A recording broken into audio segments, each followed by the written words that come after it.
Welcome to KTN Mid-Morning. My name is Koi. Accessories are the final and vital touches that complete a space. Now, all spaces need that extra something to enhance the atmosphere and give emphasis to a unique piece. A beautiful, well-decorated home is a dream of everyone. Now, we make our homes beautiful by adding different home accessories, and even higher interior designers design our home according to his or her ideas and, of course, according to our taste. Now, there are a lot of home decor items that are available in the market, and coming up on Mid-Morning Lifestyle, we get to see the kind of accessories that are sold at Pinko Pallino.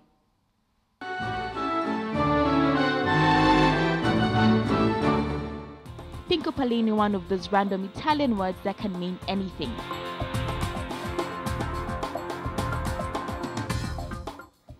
The designs are not random at all, they are African, timeless and handmade. Jutta Wilhelm is the brain behind these pieces that feel more like sculptures than furniture. Sculptured furniture, I guess.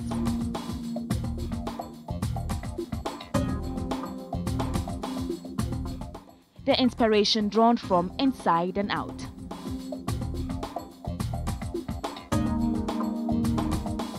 I like to see what I feel inside, outside. And I like also to see the effect of what I feel, what I see now, what I do, on others. Clearly Jutta has her favorites. Now her favorite color is red, and generally organic colors. The more natural fibers too, leather, cotton, and for the frames, iron.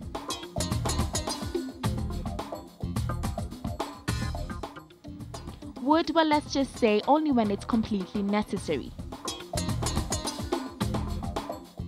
Big pieces that often embrace the small to form something out of this world. Though pretty modern, sometimes they're adapted from pieces that are very old. Big brain idea was, living in Italy, you have in certain times of the year, they take out their old facula. You know, when you have this, you might have seen films, where you put the stick which is burning into a holder in the wall. Now they have this when they have these how they call it, palio or other festivities. So I thought of this. Now this is a lamp. Of course, you don't want here an open fire, possibly. And I think this, you know, if you have it here, it's yeah.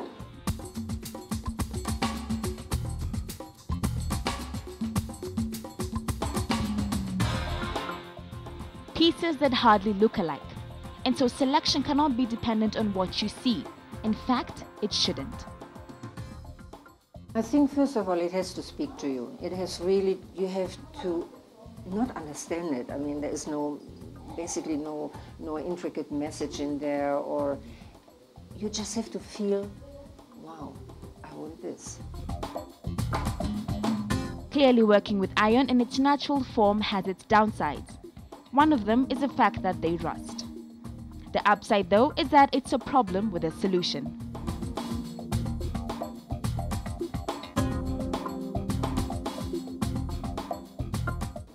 Just go over it with steel wool, easy to get, and then cooking oil, or like I said, with olive oil, my own, and that does the job.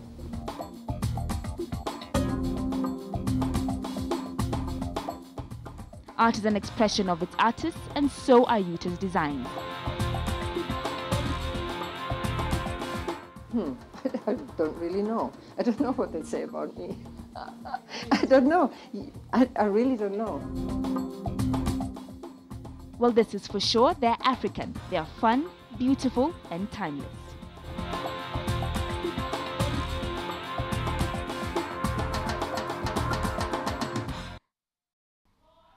Let's continue with our discussion on Eve Sisters coming up next.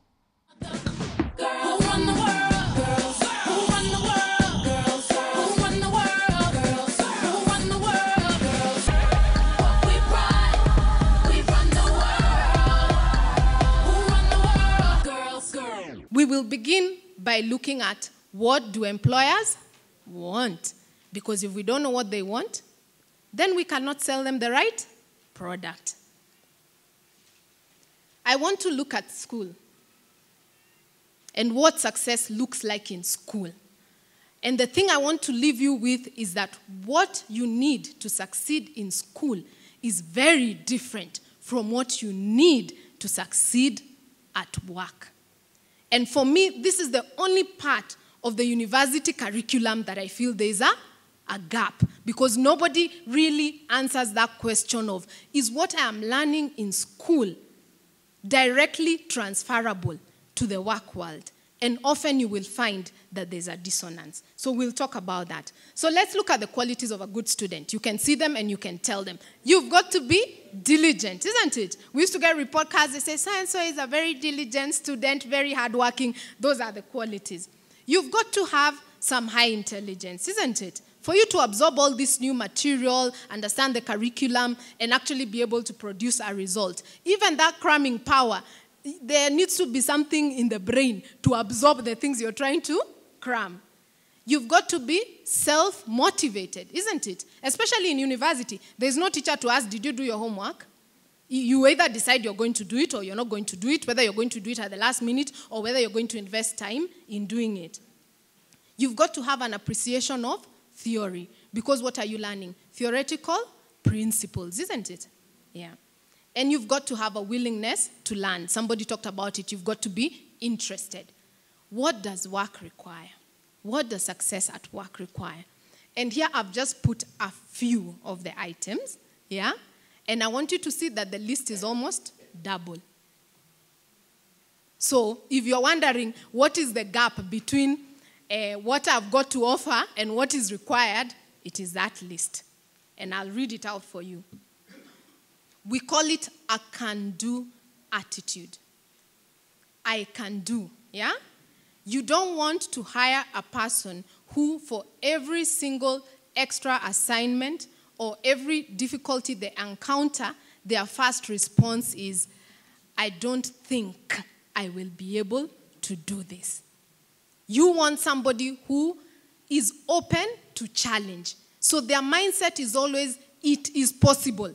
They do not approach the project or the assignment from a position of impossibility and difficulty. Very important. If there's anything that you should portray to your interviewer, it is the can-do attitude. The next one is competitive. I know we are here in campus and we all want to pass, but it's not very competitive. It's sort of like, so long as I get the pass grade, I'll be okay. But at work, it's about, I need to be the best. So if you have not gotten yourself into that model of aspiring to be the best, it's not enough that I pass. I need to be the best in that sociology class or among the best in that medical class, whatever it is that we are studying. Work is competitive. Why? Because I'm standing here as Barclays, and I know tomorrow Stanchart will be standing here also competing for you, and the next day NIC will be here competing for you. It is a competition. And that is where you're always encouraged to participate in sports and such activities which are competitive, so that you build your competitive edge. Are we together? Leadership abilities. Leadership. And that is normally a very big and broad word. And now let's talk about campus. I told you I was secretary to swimming club. Very mundane thing. But guess what? I held a leadership position. I was secretary. I was not ordinary member. I saw some leaders here when we started. Do you know those ladies are leaders? Do you know I noted them? Yes, because they are taking on extra responsibility to make this occasion happen. That is how you start to lead. Don't wait until you get a position that says manager. You begin becoming manager so that then the title is given to you. And even when you get into the work world, become the manager before you're given the title. Lead without title. Very, very important. Self-motivation, energy, and enthusiasm. Because you're being hired to solve problems. If you're the kind of person who is overwhelmed by problems, you do not have enough energy to push through your agenda, you will not go far. So even how you talk should convey whether you have had breakfast or you have not. Don't whisper and you have the mic and I'm saying I can't hear. You don't need the mic in the first place. Energy, enthusiasm, passion for what you're doing and what you're wanting to achieve. The other quality is you need to be great at relationships. And now, this is not great at relationships with your best friend. This is great at relationships with anyone that you meet. You need to be able to step out of yourself and be the first one who reaches out and says, hi, I'm so-and-so. What do you do? Take an interest in people. How do you build that capability? You build it by involving yourself in teams and in groups. If you just continue hanging out with your best friend, then you're not really building your relationship skills. We build our relationship skills by interacting with people who are different from us. Different from us. So for as long as you're hanging out with someone who is the same as you, be knowing you're not building relationships. And it is a very critical skill. And normally, as you become more senior in the work world, you're selected or your success is based on your relationships. Because everybody has the qualifications. So there's nothing to brag about. Yeah?